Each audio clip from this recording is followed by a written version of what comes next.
You know, being sued can be one of life's most stressful experiences. So this morning, attorney at law Kyla Richards-Saunders shares a few practical tips on what to do if you are being sued. Morning, Kyla. Welcome to Smile Jamaica. It's morning time. Hi, good morning. I'm just so happy to be here with you. How are you, Delia? I am good. I'm not being sued, so I am very happy about that. That's good So to I know. hope I never get there. Yes. So are there different types of ways to be sued? Well, I mean, so let's think of it. Generally, there are two branches of law that, would form the two heads that all other areas tend to fall under. So we're talking about criminal law and civil law. Okay. So when we speak about a lawsuit, we're really speaking about when someone files a claim against you specifically for money, right? And so it can arise due to perhaps a breach of contract, and that's the most common example, actually. Perhaps you paid for some goods, you weren't receiving delivery of the goods on time, and that sort of thing. Mm-hmm. So there are many different situations that can give rise to a lawsuit. So you being sued. Yeah. It's a thing, it's a thing we used to say, Americans, everything is like, I'm going to sue you. I'm going to sue you. But I don't know if Caribbean, we may be catching up. We're becoming very litigious, actually. We are. There's a time Caribbean people come by and say, I was going to say, I'm going to pray. I'm going to bind you. And we were good with that. But now we're going into being sued. So I get something, a notification or something that says, Dana, you didn't do what you're supposed to do. You're being sued. Mm-hmm. What's the first thing that I do? So what would typically happen is that you would be served.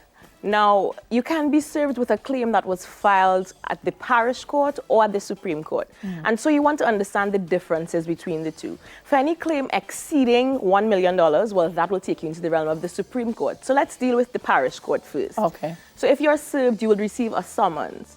And what you want to do is, first step, you want to say to yourself, should I ignore this thing?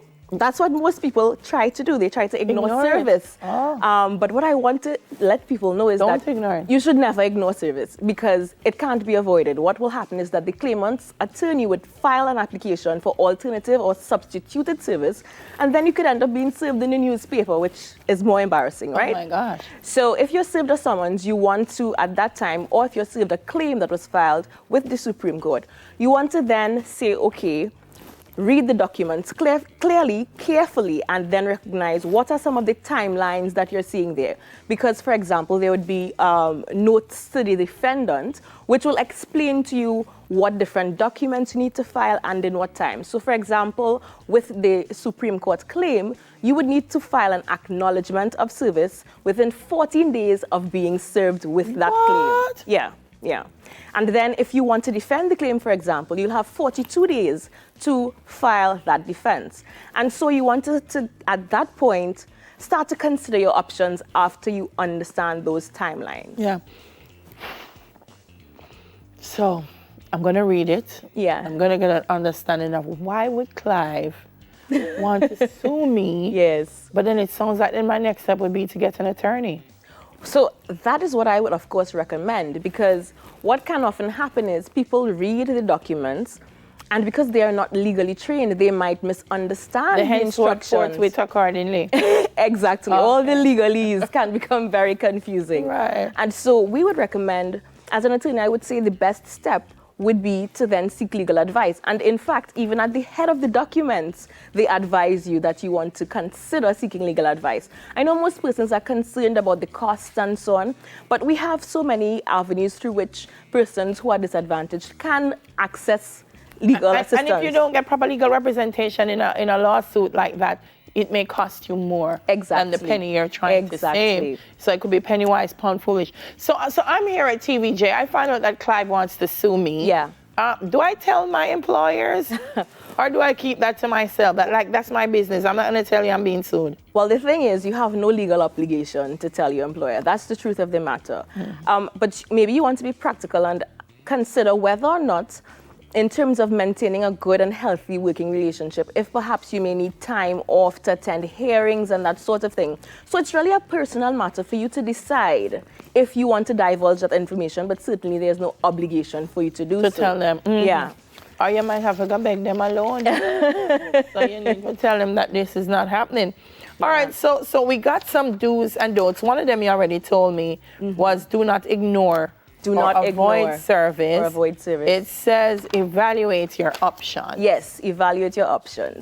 So when you read through the documents, you may decide, okay, you want to access legal guidance, and so you seek the assistance of an attorney. But let's say you don't. The next step then would be for you to say, all right, what am I going to do with this claim? Am I going to accept the claim? Am I going to defend it? Am I going to admit part of the claim? And so several different options are listed in the notes to the defendant, telling you how to fill out the forms and what deadlines for filing these are advised, right? And so let's say you decide you are going to defend the claim. Then you have to prepare your defense to be filed in 42 days from the date on which you were served. In that case, what you want to do next is begin preparing your documents, gathering all the evidence to defend this claim, right? And when you get to that stage, what you have to be sure to do is to file in time. Okay. Because if, let's say, for example, you didn't file the acknowledgement of service in time, then you might find the other party making an application for default judgment. And that is to say, they would be asking the court to make a decision without you having an opportunity to defend yourself. So once you file that in time, the next step is to ensure that you actually serve the other party.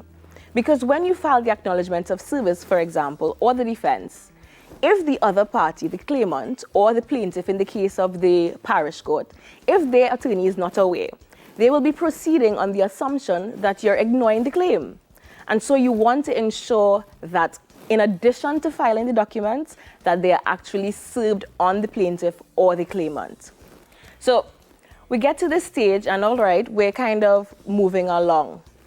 Now, what sometimes happens at this stage is that you may decide you're going to serve them. Go over, okay, all right. Yeah. Serve them. I was going to say, maybe decide to go over Clive home and say, why you send me this document? You're a wicked man. Don't do that. Don't do that. Don't do that, all right. So you may decide to serve them.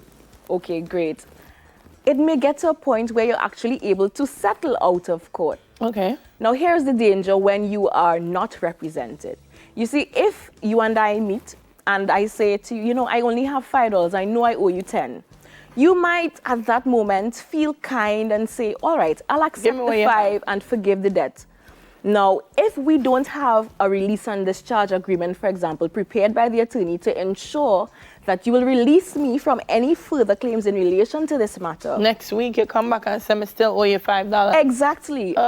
And then, so if the matter then comes up for hearing, you may not even show because you think this matter was dealt with. But in fact, the claimant shows up before the court and says, listen, this man still owes me $5.